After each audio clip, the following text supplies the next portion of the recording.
този въпрос има две верни и грешни отговори.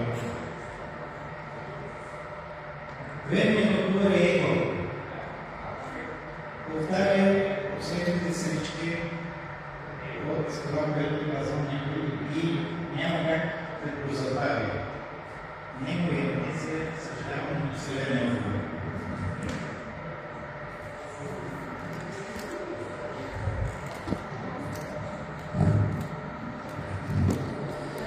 И така, въпрос номер 8.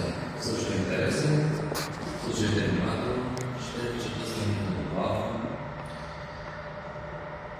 Хората нямат смелостта да твърдят, че са го видели, а само, че са били във всички негови зали.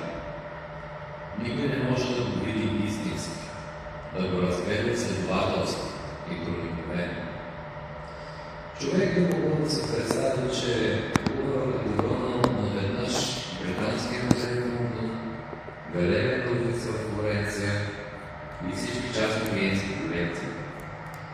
Едва тогава може би ще получи някаква лева представа за музея, който е излязъл извън своите зали и е заприличал на дворец с хиляди прозорци, изпълващи всички жилищни помещения и приемни салони на царските красоти.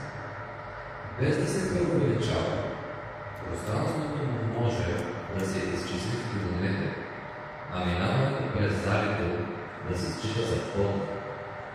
Тук, в тази съкровищница, човек се първи път разбира разлика между безумното и многоглупо разточителство на царете и онази страшна, почти пъклена бедност на обикновените хора.